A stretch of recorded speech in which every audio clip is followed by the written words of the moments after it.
What's going on, guys? It's Chris Daniels here, aka CD Playa. We are gonna look at some of the differences between fingerboarding nowadays and way in the past. It's gonna be a fun episode. We'll have some example clips to tell you what I mean, and I'll tell you some stories as well. But before we begin, guys, I want to thank you all in advance for liking this video and sharing it with your friends. It does so much for this channel every time we have a video that gets a lot of engagement. First difference is in obstacles. When I first started fingerboarding in 1998, I started with tech deck ramps. That was the high-end fingerboarding gear that I had access to. Now, there was other companies, believe it or not, back then, including Buckle Down, which was founded in 1998, who made high-quality wooden ramps. And then a little bit later on, Black River came around in 1999 and started offering high-quality fingerboard ramps, but specifically in the early days only in like the German markets. Later on, they would expand to Europe, and then later on, the rest of the world. And it's not like we didn't have access to wood because, for example, my friends and I in our woodshop class we had in 8th grade, we actually made our own obstacles in there. We had our teacher help us draft up a plan that we could use to use a jigsaw to cut out these shapes and create our own fingerboard obstacles. You'll see an example here of a rail that my friends and I made. Additionally, we made stuff like manual pads, and then we even tried to make quarter pipes, but we couldn't really figure it out as a beginner in woodworking. Now, I would have to say that at least in the English-speaking community online, the most popular material to make fingerboard ramps out of was cardboard. It's funny because nowadays there's so much prevalence in wood and concrete and all these other materials that are so much higher quality in a lot of ways. I really don't see cardboard obstacles much.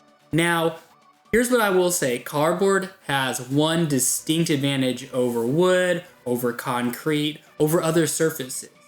It's extremely soft and quiet. So if you're trying to fingerboard at home and you have people that get annoyed by the sound, try making a cardboard ramp sometimes. You'd be surprised at how quiet it is and actually really usable if you use the right technique. Number 2, in-person meetups. In the old days, meeting in person was not that common. Now I'll say starting in about 2001, you have a heavy in-person contest scene that's happening over in Germany, but you don't see that in the English-speaking community. Really, most of the community in the old days for English-speaking community was online, in forums. People really didn't meet up, and if they did, it might be meeting up with one other fingerboarder, maybe two, but it was really uncommon, and in fact, in those times, it felt kind of weird to just meet a stranger online. Now it's so much different. We have meetups all over the country and all over the world, all happening at the same exact day. It is wild what's going on now. 3, it's how we interact online. Nowadays, we have Instagram, we have YouTube, TikTok, Discord, Reddit, all these different platforms that allow us to efficiently communicate with each other, whether it's real time or it's to share content.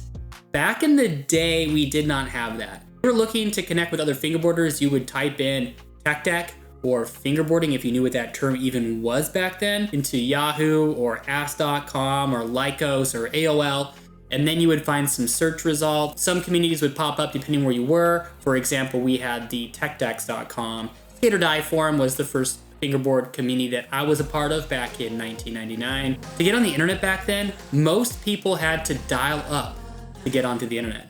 And what do I mean by that? You had to use a phone line for your computer to connect to the internet. And that took time, sometimes up to 2 to 3 minutes even for it to dial in for you to connect. And then once you were even on, it would take so long for a web page to load, especially if it was image heavy. So it was so different. People are not patient nowadays. Well, back then you had to be patient. All right, number 4, that's how we shared media. In the old days, it was really hard to figure out how to share content. First, you had to sign up for some sort of web host. That would be like angelfire.com, GeoCities, Tripod, etc. Once you got your host, then you need to figure out how to upload your files. And I think back when I first started doing web design in 1998, 1999, you were limited to like 20 megabytes of data that you could store. 20 megabytes. This video clip right now is probably at 60 or 70 gigabytes right now, filming in 4K at 60 frames per second. So it was so difficult, guys. And then what are you gonna do to share it? You go to a forum or your own website and share it through that platform. And so many people didn't realize how to hyperlink. A lot of people would try to share their videos by copying their local computer file. So it'd be like C-mom's computer file name, and it would just not work. So it was a really difficult time for fingerboarders back then to share content. We have it so much easier nowadays. Literally, you can take your phone and film. You can upload that almost instantaneously up into YouTube or Instagram or TikTok. It's so easy nowadays. 5 is how people fingerboard. Most people's styles were self-developed back then with little to no influence from other people. Then they would search online and find that there's a fingerboard community that they gave examples of video clips, or they ended up seeing the Fingers of Fury or Flying Fingers video that came with the tech decks back in the day. That's how we were influenced in fingerboarding. So you had such a variety of styles. A lot of people would do these huge tricks over gaps. And in fact, we thought that was a sign of control and mastery. To be able to do a massive kickflip over the gap showed that you had mastered both pop and control of how you flip the board. It was actually viewed very favorably. Additionally, there was some very creative fingerboard specific tricks that were very reminiscent of like pen spinning, if you've seen that hobby before. Nowadays, people are much more focused overall on realism, style, and then maybe a little bit of creativity, keeping tricks slower, more realistic height, not going too exaggerated.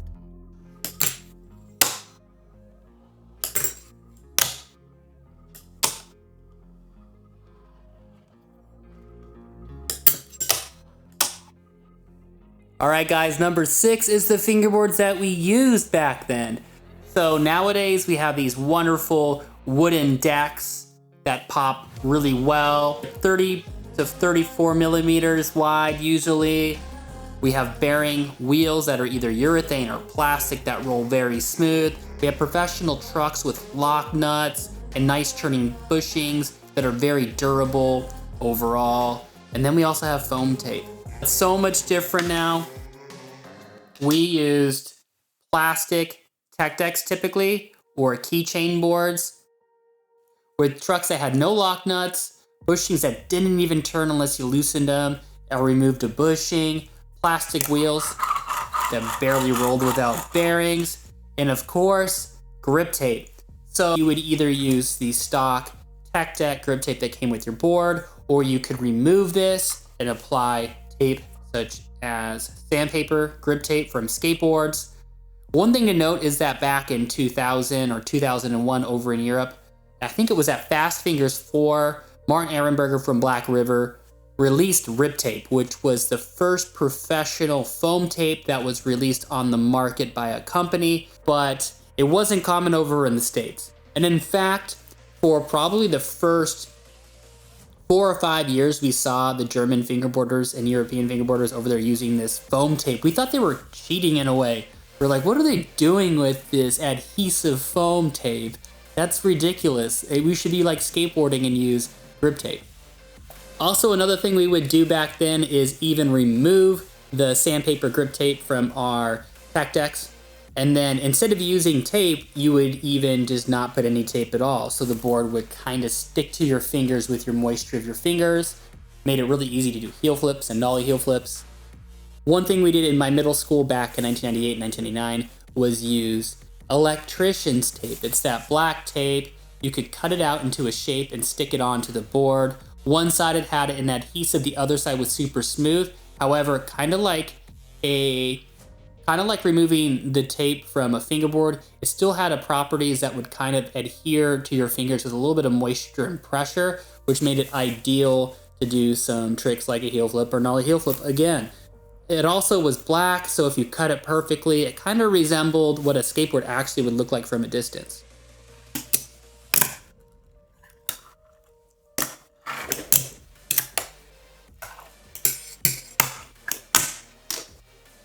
And again, just check out the difference in size. 26 millimeter in width versus 34 millimeters in width. Check out the difference in roll quality.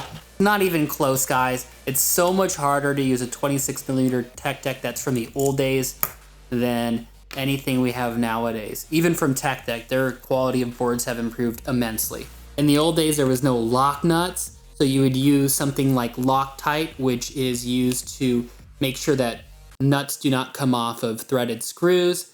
It typically was the blue type, and you would put a little drop on each place where your nut was. If you didn't do that, you had to deal with losing nuts all the time during sessions. Like I'm telling you, it was every single session seemingly your wheel would fly off or your trucks would fly off, you'd lose them, and you just had to buy a bunch of tech decks to make sure we were all stocked up on nuts.